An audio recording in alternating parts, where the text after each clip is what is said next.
Despite vast development and 5 million people going about their lives, the Greater Melbourne region is home to vital Ramsar wetlands, vast volcanic plains and towering mountain ash forests.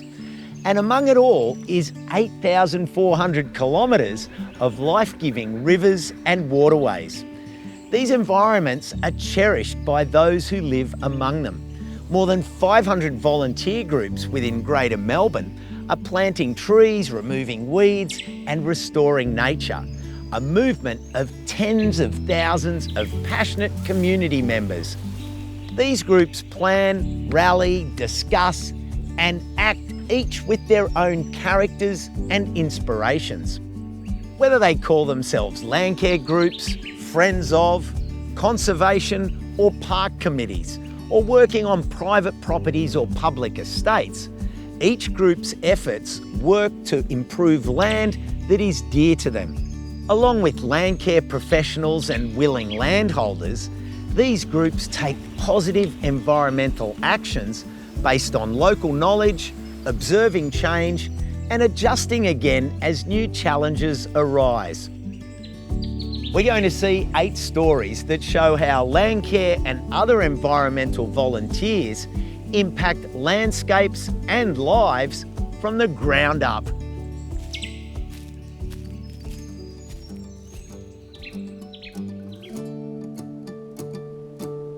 Sometimes it pays to dream big. Bass Coast Landcare Network did just that and is now witnessing the transformation of landscapes from bald hills to flowering forests.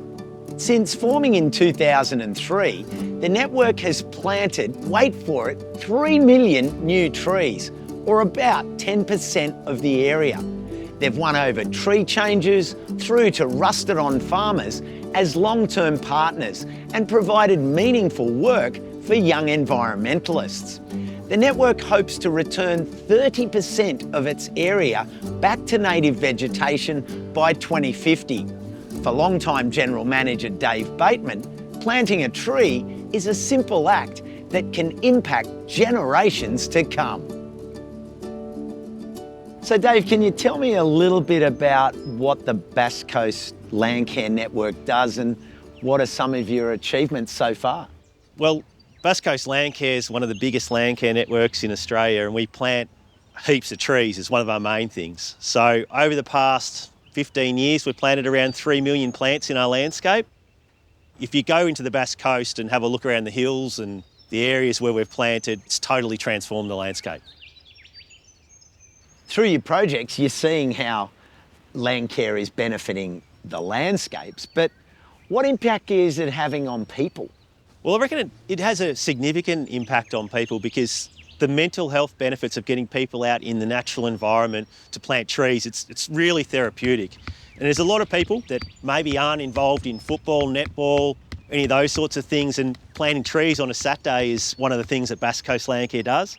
And the community part of that, getting together, having a barbecue after you've planted 10,000 trees, it's no better feeling. And the legacy that people feel after doing that, you're actually using your energy to do something really good that's going to have a lasting impact.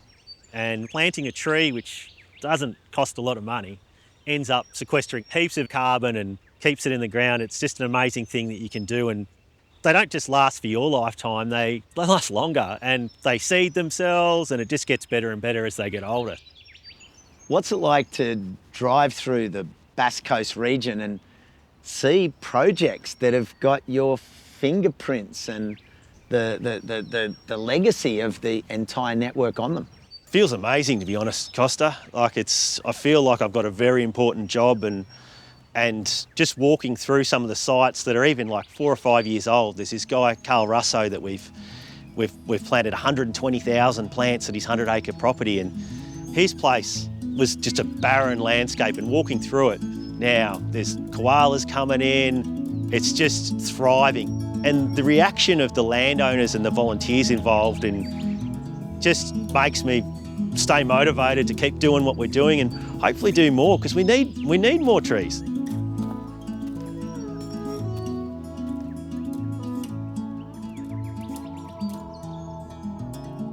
Often, environmental stewardship is secondary to repairing people and communities.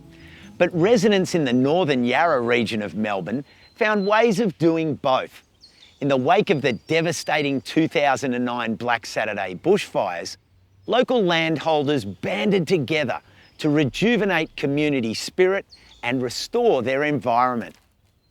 Rising from the ashes of the fire, the Northern Yarra Landcare network was formed to knock down weeds, especially blackberry, which had run amok after the fires, and to support the remnants of unburnt bushland in the area.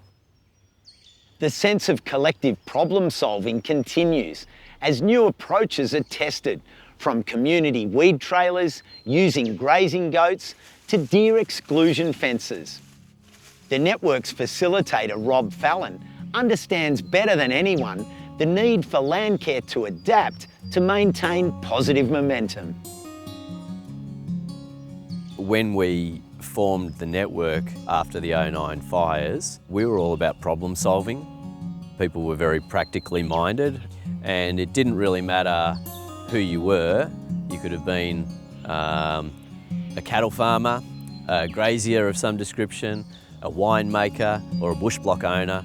Weeds, particularly blackberry, were enemy number one. I've got on my books about 300 landowners that I've talked to, and about 200 of them we've actually been able to physically assist with on-ground control.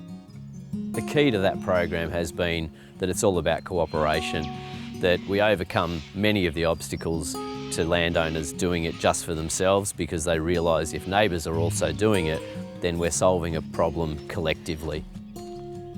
And we just put our heads down and worked on ideas. It was just conversation. And before you know it, we've got the goat guy coming in, and we've got the Victorian Blackberry Task Force coming in, and they gravitate towards that positive energy. And I think it's really important to talk about things positively. And if it also includes community, then you're actually providing that community long term with not just the tools for weed control, but a whole way of looking at problems when it comes to biodiversity and the threats to biodiversity. I don't think a statue is too much to ask for in the heart of Yarra Glen. No, I don't even think about legacy. I think about equipping people younger than me with the enthusiasm, knowledge and skills to carry on.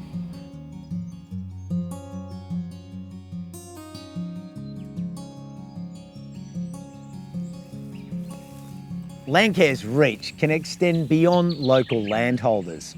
Intrepid Landcare members, often young, renting, studying and balancing multiple jobs, enthusiastically volunteer wherever and whenever they can. Over the last 10 years, Intrepid Landcare groups have been forming around the country, complementing established Landcare groups and networks. Mornington Peninsula Intrepid Landcare is the latest group to pop up in the Melbourne region. Its members keen to become the next stewards of the peninsula's beautiful coasts and forests. Founder Amy Henson says young people are looking for ways to help nature and combat climate change, and Intrepid provides that opportunity. She also sees it as a platform to listen to and learn from the knowledge holders among the existing Landcare community.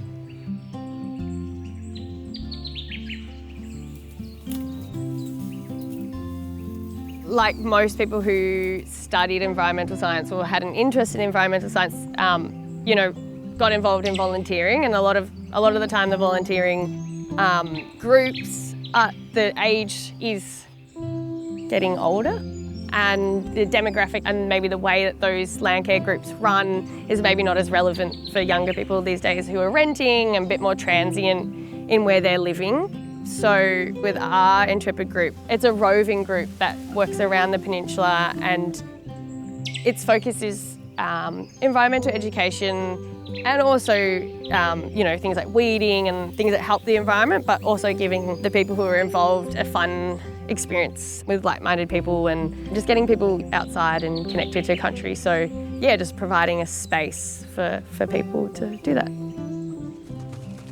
Starting this group was a way that I could keep up my plant knowledge, keep up giving back to the environment and to the community, and yeah, meet like-minded people and yeah, sort of try be a leader in that space and yeah, try bring other people along with me. And Intrepid Landcare is all about bridging that gap between young up-and-coming conservationists with people who've been in Landcare for many years and have lots of knowledge that they can pass on. So it's almost like, yeah, passing the baton to the next group of conservationists.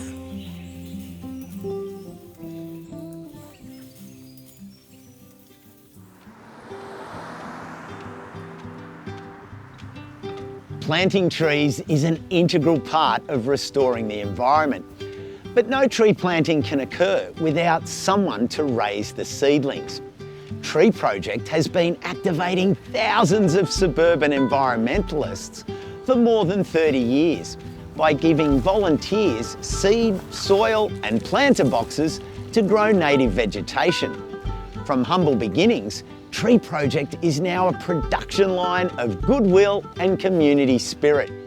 After months of nurturing in urban backyards, the seedlings are transported to the countryside where they find their forever homes in restoration projects across the state. Manager Susie Milton has seen the amazing transformation that takes place in people and landscapes through Tree Project's programs when the city can help the country.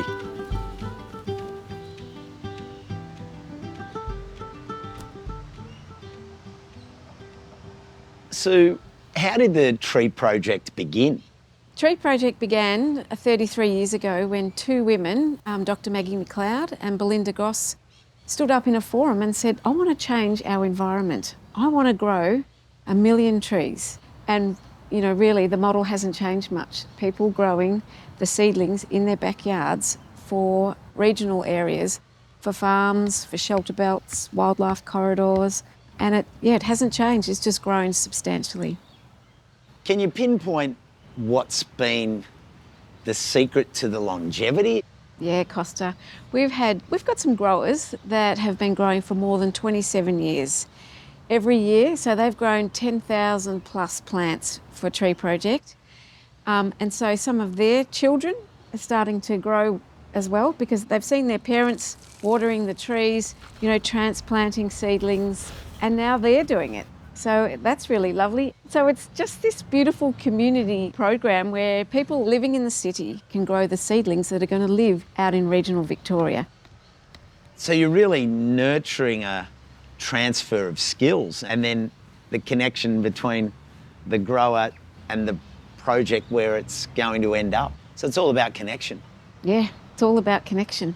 It is. So the people get a connection with the plants, people get a connection with the country, and it's just a beautiful program. Tree Project's here to stay and we can't wait to see what next year brings.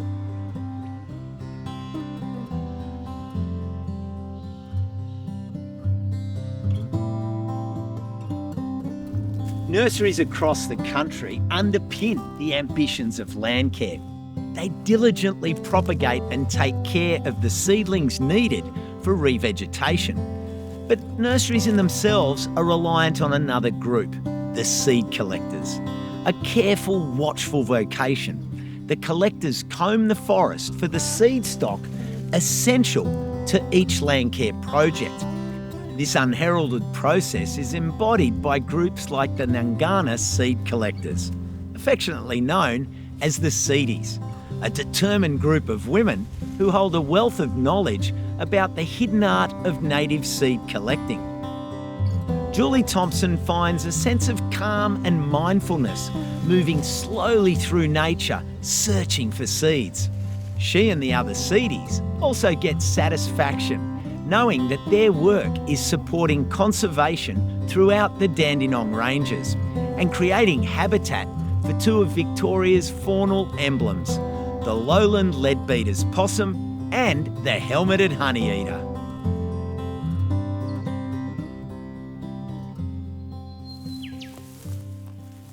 With seed collecting, we are very flexible, and if the weather is inclement, then we may head straight to coffee and cake rather than wait till after seed collecting.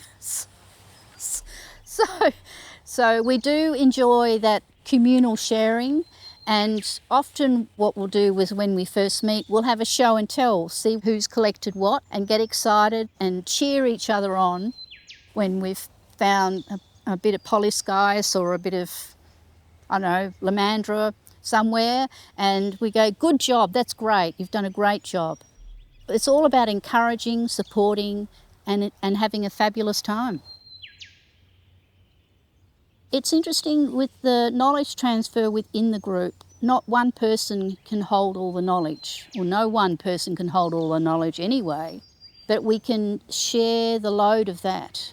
So someone will remember the first part of a plant's name, and then somebody else will prompt you for the other half. So together as a group, you'll have a collective memory. And that's very important because it makes the journey of seed collecting and learning much easier.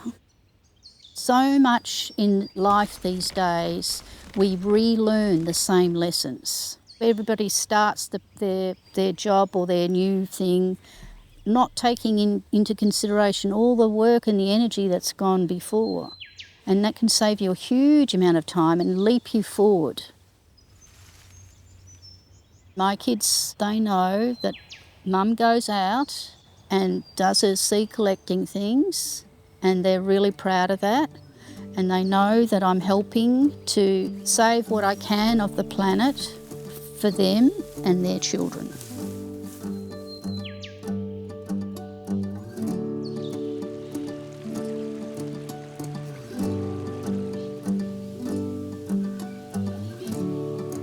Not every environmental group is formed by those with years of experience in the sector. Despite having no knowledge of natural resource management, Alex Paparakis felt compelled to act after the desolation of the Black Summer fires. He set upon the idea to plant 1 million trees in his surrounding landscape and to develop a strategy to get others to help him. Alex wanted people in the city to hear and feel the wonder of nature on their doorstep. So the Urban Bushland Initiative was born. Through novel use of social media, as well as good old-fashioned door knocking, Alex and his peers have been able to engage people from across the community to revegetate suburban spaces.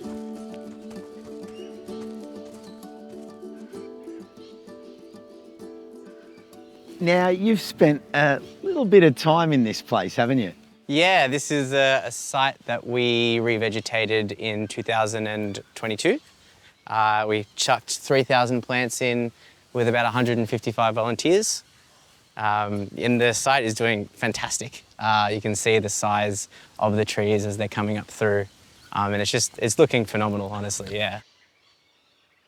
So many environmental days and volunteer groups have trouble engaging youth, but your planting days are overflowing with them. What's your secret?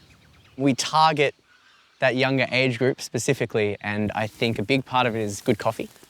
Everyone loves good coffee, free food, everyone loves some food. Another big thing is we advertise on social media as much as we can, and we use short videos, very exciting, very positive messaging, because people are getting sick of all the negative messaging, and if we target that positive, the responses are fantastic. It's really easy these days to feel overwhelmed by the state of the environment and to feel like, well, that's out of my lane to get involved and do something. But you stepped in and didn't have experience. What would you say to people who are in your shoes and want to commit to something but don't know where to begin? Just do it, really. I know that what we're doing here isn't going to fix all the crises in the world, but it does make a difference in our area, and it makes a difference in our lives. And the space for conservation is so full of people that are so positive and so ready for change that they'll help you along the way. So as long as you come in willing to give it your best shot, I think you will make a bigger difference than you could imagine.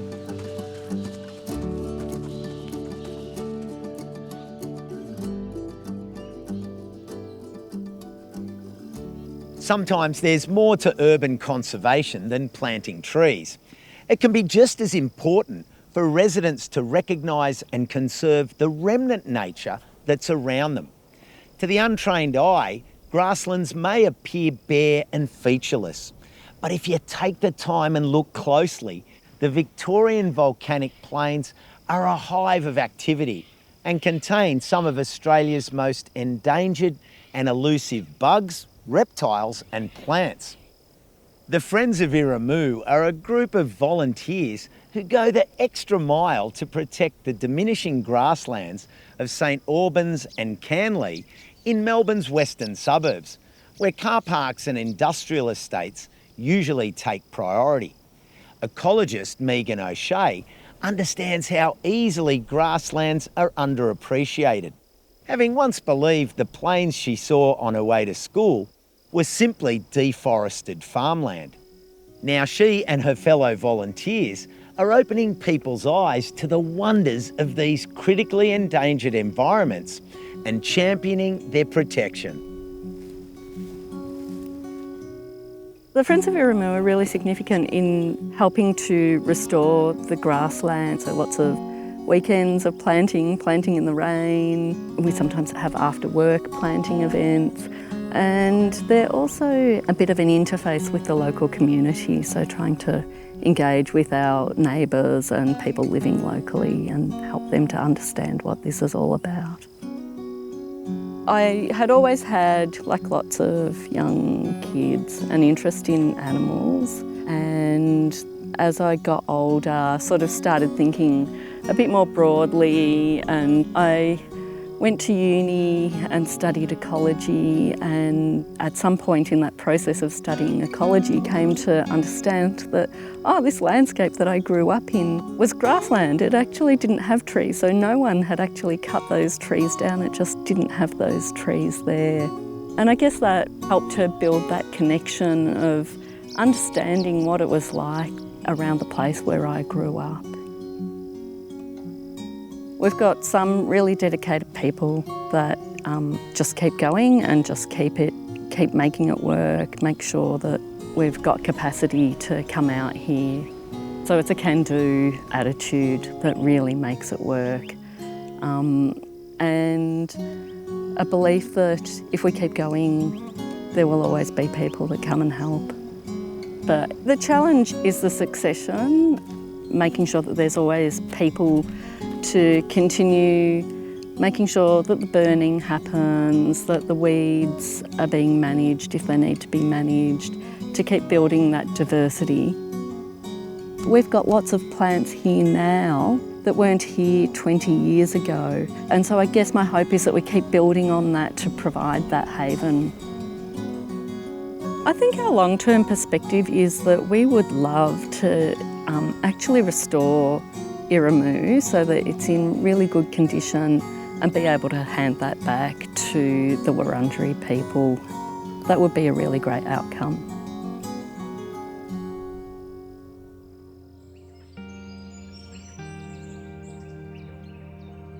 Long before any Friends of or Landcare groups were formed, First Nations people were caring for this land.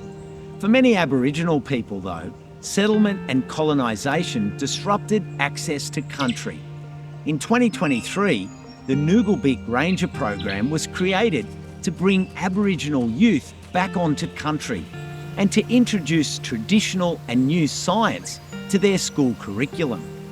On Wurundjeri Woiwurrung country in the northeast of Melbourne, both Indigenous and non-Indigenous kids hear from elders and learn about cultural fire, totems and ways to look after country. For the program's creator, Shana Brown, the learnings are simple. If you care for the land, it cares for you.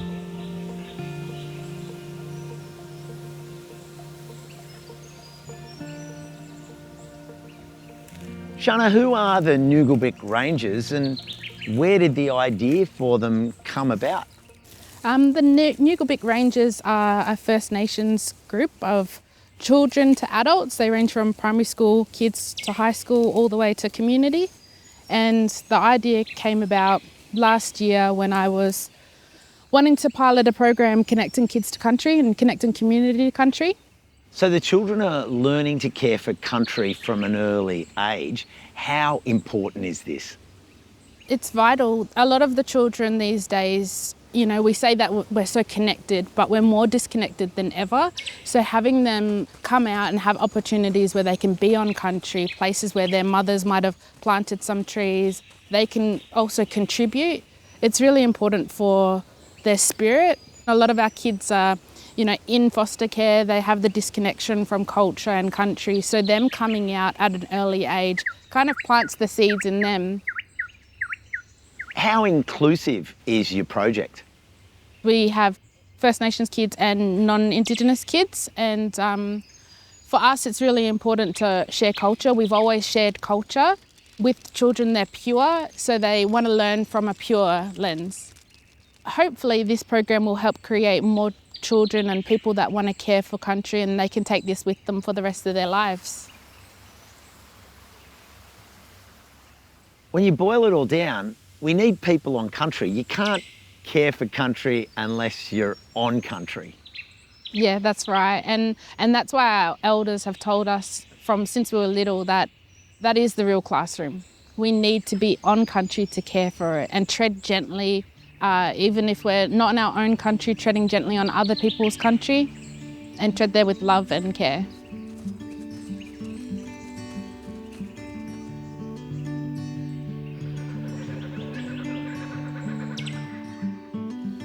Caring for the land comes in many different forms, and there's no one-size-fits-all approach. But whether it's revegetating vast tracts of deforested land, planting out smaller urban spaces, propagating native wildflowers, getting rid of weeds, or collecting seeds, we've seen that people all across the Greater Melbourne region share a common sense of stewardship for the natural world. Through concerted and responsive action, environmental groups, government agencies and committed individuals are all contributing to making our local environments healthier and more resilient.